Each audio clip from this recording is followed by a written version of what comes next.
Selamat datang di konten Undercover Video. Undercover Video pada kali ini akan menjelaskan bagaimana proses rescaping dari project Vertical Garden Puspaloka. Vertical Garden kali ini sebenarnya adalah project pertama Puspaloka yang pada akhirnya menemukan beberapa kendala yang melalui kesepakatan antara tim Puspaloka dan klien menemui kesepakatan untuk merescape. Bagaimana penjelasan lebih lanjutnya? Pantengin terus video kita. Sikat.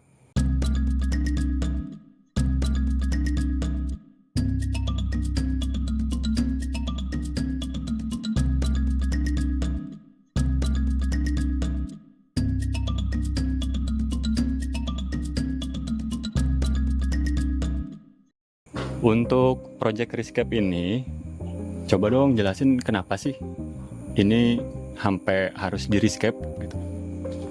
Kenapa harus di rescape? Kenapa harus di rescape?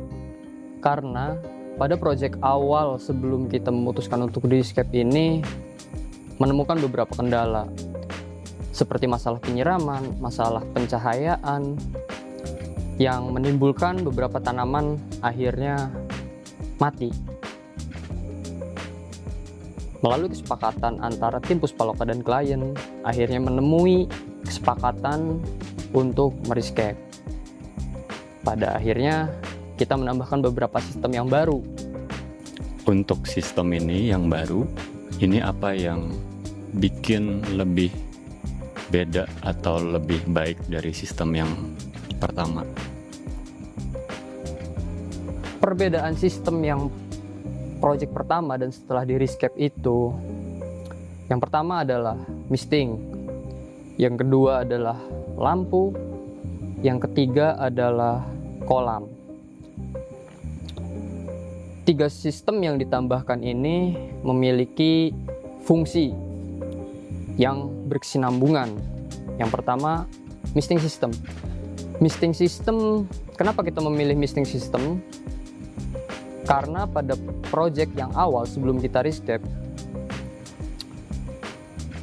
klien ingin lebih praktis, ingin tanpa adanya kegiatan untuk menyiram, yang pada akhirnya memang misting system lah jawabannya.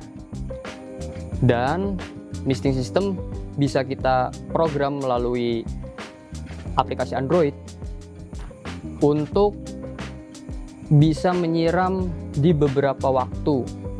Kita atur waktunya, bisa contohnya seperti 1 hari bisa menyiram 4 kali secara otomatis. Yang kedua, lampu. Kenapa kita pasang pencahayaan tambahan? Karena area rumah klien kita ini cukup rimbun, banyak tertutup pepohonan besar, dan vertical garden yang kita buat ada di bawah atap.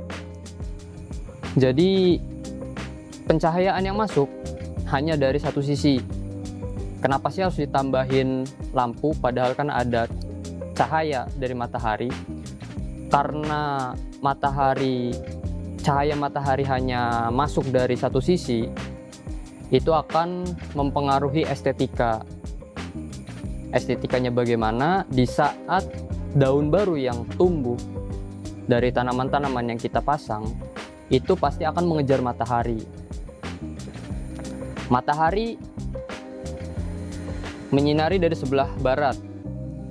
Tanaman di saat sudah mengeluarkan daun baru pasti akan menuju ke arah barat, yang pada akhirnya akan mempengaruhi estetika. Jadi miring semua nanti ke sebelah barat semua jadinya. Dan baiknya sebenarnya pencahayaan itu harus dari satu arah, dari atas ataupun dari depan. Agar apa? Agar tanaman itu tumbuh, dan kalau bahasanya di anak tanaman tuh nanti meroset gitu tuh. Meroset itu jadi daun. Nah, jadi daunnya nanti jadi tumpang tindih ke satu arah. karena ini projectnya vertical garden yang hanya bisa dilihat dari satu arah, dari depan, jadi makanya kita pasang pencahayaan dari atas yang sedikit agak menyudut ke bawah. Dan yang ketiga, kolam. Kan sudah ada misting, kenapa harus masang kolam? Genangan air itu, kalau saudara semua mau tahu, genangan air itu bisa menambah kelembapan. Kelembapan itu apa sih? Kelembapan itu adalah uap air yang ada di dalam udara. Mengapa kita tambahkan kolam?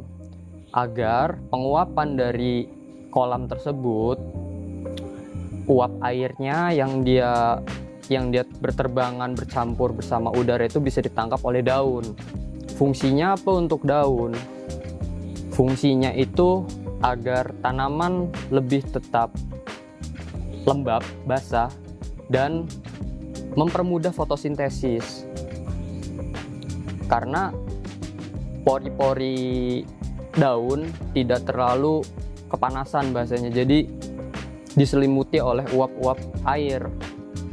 Makanya harus ada tak-takan air jika ingin menambah kelembapan untuk satu tanaman. Dan satu tips and trick untuk teman-teman yang merasa rumahnya terlalu kering, itu bisa ditambahkan genangan air di area sekitar tanaman, di baskom, di bak, ataupun yang membuat natural pond, ataupun mengelompokkan tanaman menjadi satu kelompok.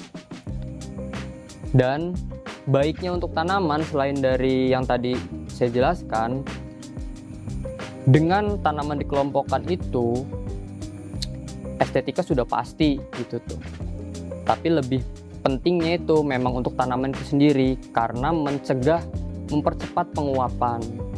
Oke, jadi kalau untuk sistem memang diperlukan ya, karena itu bisa bikin pertumbuhan sama perkembangan dari vertical garden itu lebih baik ya. Kalau untuk yang lain gitu, kayak mungkin konsep dasar atau tema dari vertical garden ini ada yang berubah nggak sih? Untuk konsep dasarnya sendiri itu mungkin tidak begitu banyak berubah, karena di sini Puspaloka mengedepankan senatural mungkin, mengikuti habitat dari tanaman itu sendiri. Tapi di sini Puspaloka mengemasnya itu menjadi Amazon Forest atau hutan hujan Amazon. Karena beberapa tanaman yang saya gunakan pada proyek kali ini cenderung menggunakan tanaman dari Amerika Latin, seperti ada Anthurium veitchii King, terus ada Philodendron squamifernum, terus ada Philodendron micans, dan ada beberapa tanaman endemik hutan hujan Amazon. Jadi untuk konsep tidak banyak berubah, tapi kita lebih mengedepankan kenaturalan. Jadi seperti itu. Kalau untuk selama pengerjaan, ada nggak sih mungkin kendala dari desain awal kemudian dirubah ke desain yang baru ini ya, rescaping, dan juga mungkin dari kendala-kendala lain seperti alat, perlengkapan, kayak gitu. Apa sih kira-kira kendalanya yang terjadi selama proyek kemarin? Untuk kendala kemarin cukup banyak, tapi alhamdulillah bisa kita tangani satu persatu. Untuk awal kendala, yang sudah pasti kita harus merubah tata bangunannya ya. Karena pada proyek awal di area depan dari vertical garden ini memiliki kolom. Nah, kolom itu sangat mengganggu estetika, yang pada akhirnya kita putuskan untuk bongkar dan kita ganti kolom tersebut menggunakan batu alam. Yang pertama, permasalahan selesai untuk permasalahan kolom tersebut. Setelah kita tangani itu, permasalahan kedua yang sangat mengganggu itu adalah pada saat kita menguji misting. yang setelah kita sadari sistem nozzle misting yang kita gunakan itu ukurannya terlalu kecil. Jadi jika ada partikel-partikel di dalam air seperti lumut, kotoran, atau pasir, itu bisa menyumbat dari nozzle misting tersebut, yang pada akhirnya kita coba beberapa kali, kita harus bongkar pasang, kita bersihkan kembali. Dan setelah dilakukan beberapa kali, akhirnya kita bisa membersihkan saluran dari nozzle tersebut. Dan yang berikutnya permasalahan mungkin di hardscaping ya. Di hardscaping kita menambahkan beberapa macam jenis background, seperti kita menggunakan artificial stone yang kita buat menggunakan semen, ada artificial stone yang kita buat menggunakan styrofoam, dan ada detailing tambahan menggunakan artificial moss atau lumut buatan. Karena konsep yang kita angkat pada proyek kali ini adalah hutan hujan Amazon, jadi dari background sendiri tuh kita tidak terlalu tonjolkan ya dari segi batunya apa dari segi lumutnya, karena memang karakteristik dari tanaman-tanaman hias Amazon sendiri memang memiliki daun yang besar dan lebar. Jadi batu-batuan tersebut tertutupi oleh daun-daun, dan memang alaminya habitat dari tanaman-tanaman yang kita gunakan itu ada beberapa jenis yang epifit atau tidak terlalu membutuhkan substrat. Jadi mereka menempel di bebatuan, di celah-celah batu ataupun di pepohonan. Dan permasalahan selanjutnya mungkin di kolam ya, karena kolam sendiri yang kita gunakan pada saat ini tidak menggunakan filter, makanya kita memutuskan untuk tidak mengisi menggunakan ikan, karena kasihan ikannya, airnya kan sirkulasinya itu terus. Jadi kita putuskan untuk tidak menggunakan ikan, dan memang fungsi utamanya itu hanya untuk menambah kelembapan dari vertical garden itu sendiri. Selain itu untuk kayak penggunaan tanaman atau lain-lainnya gitu, boleh dong disebutin apa aja nih alasan penggunaan tanaman ini, kenapa dipakai di konsep yang sekarang? Untuk penggunaan jenis-jenis tanaman seperti kayak yang paling menonjol ya, yang paling menonjol di sini ada Anthurium veci Iking. Kenapa saya menggunakan itu? Karena veci Iking sendiri kan dikenal sebagai King of Anthurium, rajanya Anthurium. Jadi saya gunakan di situ karena memang karakteristik daunnya yang unik ya. Dia akan bisa panjang jatuh ke bawah bisa 1-2 meter di alamnya. Dan memang Anthurium veci Iking sendiri ini pertumbuhannya tidak cepat, lambat. Cocok untuk di vertical garden. Jadi dari kalian sendiri tidak perlu kerepotan untuk selalu trimming. Dan yang kedua ada Philodendron melanochrysum. Ini saya gunakan karena memang karakteristik daunnya juga bisa memanjang seperti perisai. Terus banyak saya menggunakan jenis Philodendron pada proyek kali ini, seperti ada Philodendron Ploumani, ada Philodendron gloriosum, dan Philodendron squamifernum, Philodendron micans. Kita juga tidak ketinggalan di sini ada satu Monstera King. Monstera King sama aja, dia karakteristiknya bisa besar diameternya. Dan yang paling mencolok mata mungkin Monstera obliqua ya, karena obliqua sendiri memiliki lubang-lubang di daunnya sangat besar-besar, berbeda dengan Monstera andersoni atau yang biasa ibu-ibu bilang tuh janda bolong. Nah, ini bolongnya lebih bolong gitu tuh. Karakteristik daunnya saya suka, makanya saya gunakan. Dan untuk di ujung-ujung ranting yang kita pasang ini memang kita tambahkan jenis-jenis dari bromelia, karena memang bromelia habitatnya di Amazon sendiri itu ada di ujung-ujung dahan. Dan request dari klien sendiri, kita tambahkan ada 2 jenis anggrek, tapi ini anggreknya anggrek asli Indonesia, karena klien kita sendiri adalah hobis dan suhu di peranggekan, lebih tepatnya anggrek Indonesia ya, karena beliau sangat menyukai anggrek-anggrek spesies dari Indonesia, karena Indonesia sendiri banyak sekali jenis-jenis anggrek yang tersebar di beberapa provinsi di Indonesia. Untuk di area bawah, detailnya kita tambahkan ada yang namanya jewel orchid atau Macodes petola. Dia anggrek daun, bisa berbunga, cuma jarang saya menemukan yang ada bunganya.